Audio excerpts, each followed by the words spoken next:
Alright boys and girls, so I have been overclocking the MSI B550 Unify-X for the last 2 days or so. So I thought about making a video where we could go through all of my experiences and thoughts about this board briefly together. So instead of me repeating myself over and over again on the same video, I thought about doing this video like this way. So let's start here in the BIOS.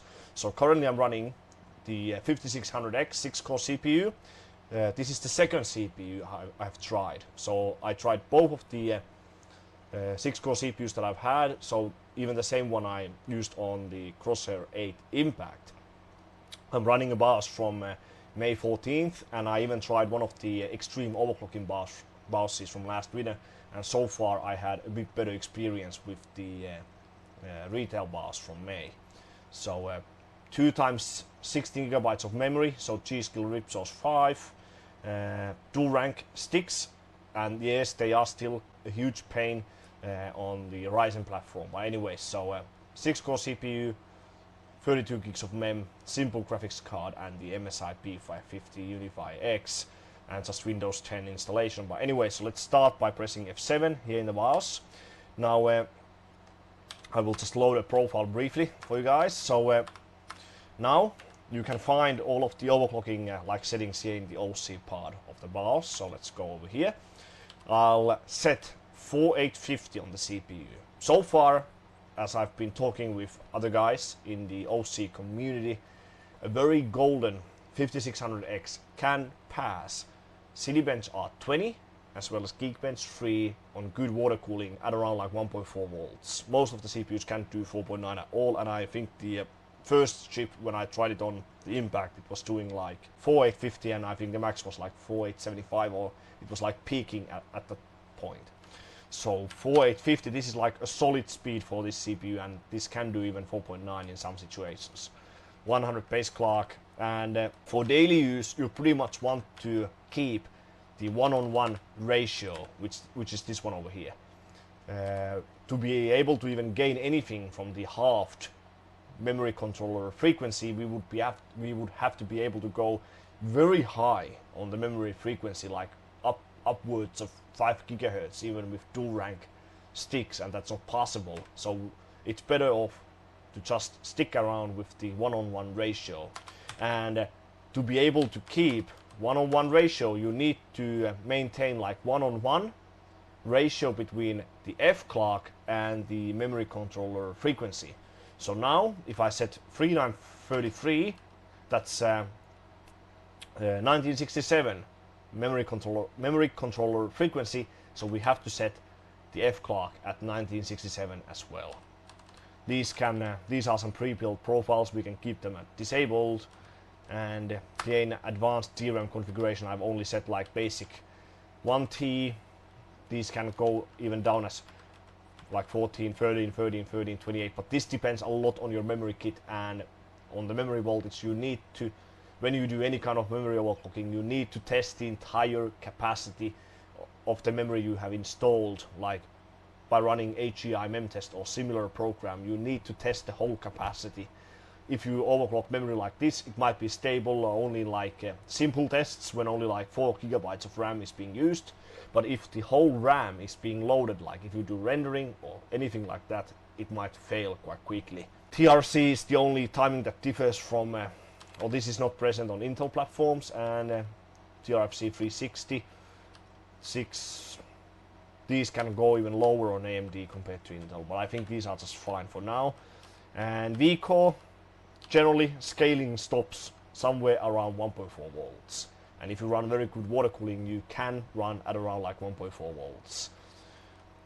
This is quite high, especially with low line calibration, so you might want to run 1.25 or even 1.2, but you need a bit higher SoC voltage if you really want to push the F clock, and that obviously affects your memory overclock ability as well. The VDDP and VDDG, both of these, they do affect your memory overclocking ability. A good starting point is 1.05 volts on all three, and you can go up to 1.15 or even 1.2 on one of these voltages.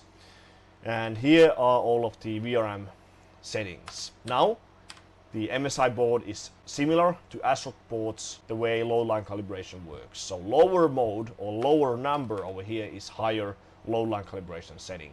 So mode 2 and mode 3 give you pretty much like a flat value. So the VCO and the load will be roughly the same as in idle. If you set mode 6, 7 or 8, they start drooping. So I'll recommend you put like mode 2 on the CPU. Can max the switching frequency. It's only theoretical improvement in stability, but you can try it. The VRM is pretty strong, especially for a 6-core model. And I set mode 3 on the SoC voltage and max on the switching frequency. And 1.52 on the DRAM voltage. So that's pretty much it. You don't really have to try, you don't really have to touch anything else than these. So now let's F10, save and exit, and I'll show you more in the operating system.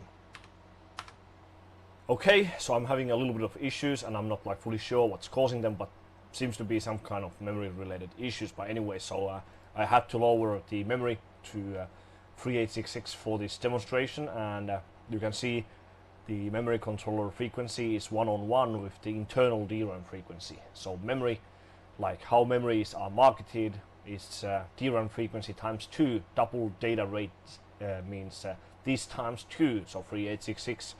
So we can quickly try like R15, but as I already said, for like a golden CPU would do 4.9 in everything, like solid 4.9 in R20, R20 Geekbench 3 and so on. But we are already at like 75 degrees Celsius, so that's quite warm, 76.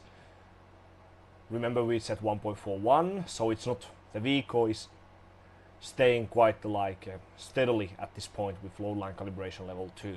So that's why it's a good setting. And around 2100 points, and I'll have some screenshots here. So this was 4A50. Let me show you. So this was my initial run with this particular CPU. So 4.9, stable in R15. Not the best score, but still passed anyways. And here is the maximum of this, the earlier CPU, the one I tried with the Crosshair VIII Impact already. So roughly the same as on the Impact. No big difference between the two boards, as you can expect. And yeah, there's another score over here. And yeah, so that's pretty much it. Now when it comes to memory, I didn't really test the maximum of both, but the situation is pretty much the same as on Crosshair VIII Impact. So when I tried with 1:2 ratio, so halved memory controller frequency, I could not go any higher than 4266 on this motherboard. So it's the same end result as on the Crosshair VIII Impact, and it didn't help me. It didn't matter even if I had very high F-clock. So raising F-clock from like 1800 to 2 GHz didn't help at all in that regard. So I'll check if I have any like screenshot over here. So here is the maximum with this is the maximum with single ranks. So 4666, that was the max I could do with single rank sticks. 4733 only gave me F9 debug code, which is the same thing as with dual ranks at like 4333 and 4400 and so on. So this was like the max. So I'm not sure, is my IMC just bad or am I just missing something about this platform? Not sure, but not like too spectacular. This should be able to do like 4800 with single rank sticks. Then here is R20 passed at 4A50 with this particular CPU that I'm running now, just to confirm for you guys. And so this was the best result I could do with 1-on-1 ratio, so with these particular memory sticks. So I'll just show you the SPD if you're interested in that. But anyway, so 4797 at 2 GHz or 4 GHz memory frequency with double data rate, and so 2 GHz DRAM frequency, 2 GHz memory controller frequency, 14, 14, 40, 32, 53, and command rate 1, B550 Unify-X. And the difference between dual ranks and single ranks, as I pretty much ran identical memory timings. This is the score with dual ranks, so 3933 both Anchor or the IMC and the memory, and here is the same score with single rank sticks, or with my Kingston HyperX sticks, 93.54, so like 300 to 400 points worse than with dual ranks. So dual ranks are still a bit faster on AMD platform, but the difference is quite minimal, or at least much smaller than on Intel platform. So with Intel, like mainstream platforms, you will have much better performance with dual ranks if the frequency and timings are roughly the same. So that's why I really like to run dual ranks, and especially even on the AMD, if you are looking at these 2-slot motherboards like the Crosshair VIII Impact, the B550 Unify-X, 16 gigabytes of memory is quite a low amount already in 2021. So many people might be willing to buy, let's say, like 32 gigs, so 2 times 16, or even 64 gigs, so 2 times 32. So that's why I think it's a lot more like, it's a lot better to test dual ranks for the more wider audience than just single ranks. So I only see many people doing like maximum speed tests with single rank sticks with memory voltage at 2 volts and so on. They are interesting, but those aren't the only figures you want to see. You want to see the daily capabilities as well. You want to see both the daily capabilities and then what the board can actually do, like when things are really pushed. Now the only minus, so here's the SPD of these sticks. So G.Skill Ripjaws V 4266 Cas17, 16 gigs per stick. The only thing that I don't like about this board is the lack of overclocking software straight from MSI. So if you go to the product page of this board, you will only find that weird MSI Center utility, but when I installed it, I didn't see any like proper overclocking software bundled with it. So here's the Command Center Lite program. So this is a good one. This has been present on many motherboard models already around the years, and I will provide the download link for this program in the description box of this video. So thanks, huge thanks to Charles from HardwareBot for providing me this program. So this is a very nice and easy to use utility. The only issue with this utility is that sometimes it will load the core voltage and SoC as auto, so you need to manually type the values you are running before you set anything. So now we can try. So I'll set that, and let's try to increase the multiplier to 4875. Sometimes it's a little bit slow or clumsy, so it doesn't work. You may have to restart the utility in order for the changes to take effect. But we can see core speed is now 4875. We can try if it still is stable or will it crash. It might be on the edge because my room temperature is quite warm.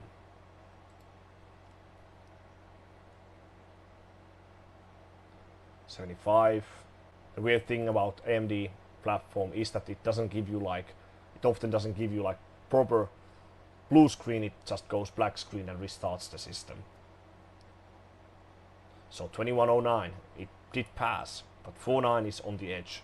So that's the max what this can actually do. So that's pretty much it. Yeah, so as you can see, for daily use, just stick around with 1:1 ratio and see what you can do.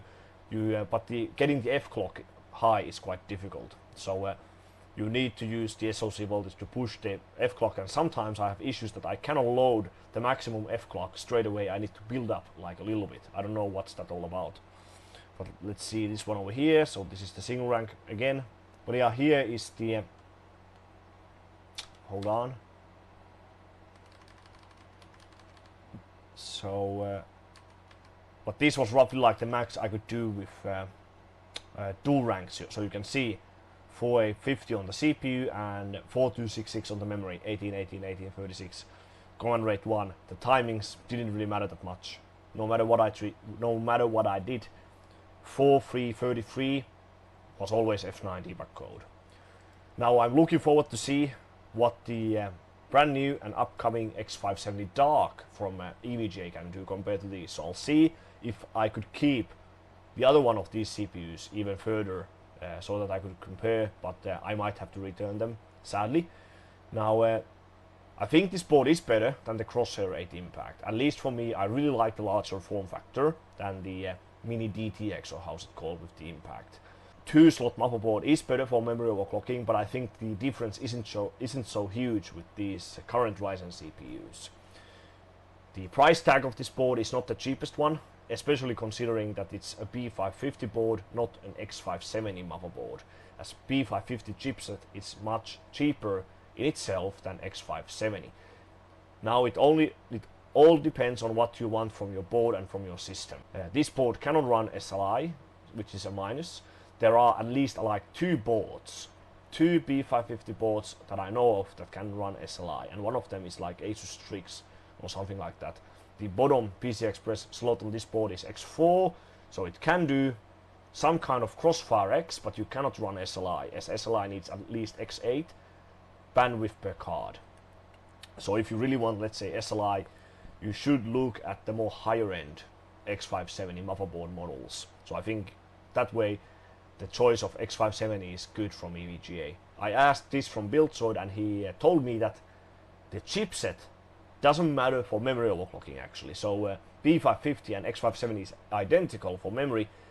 B550 can only reach much higher like base clocks than X570. So for base clock adjustments, B550 is better than X570. So I think the choice of X570 on the dark shouldn't oppose any like downside. I do like this board, but MSI should really include this particular software already in their product page. You really need the software to be able to do proper manual adjustments in the operating system, and the software has to be something very small and tiny so that it works in various different operating systems.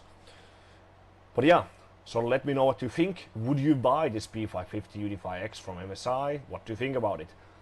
And what do you think about these results? I think this second CPU is quite good. 4.9 in R15 is definitely good, but it's not like the utmost golden, but it's definitely not bad at all. I think it's pretty good. Even being able to reach 4.9 in all core is already very difficult on these CPUs.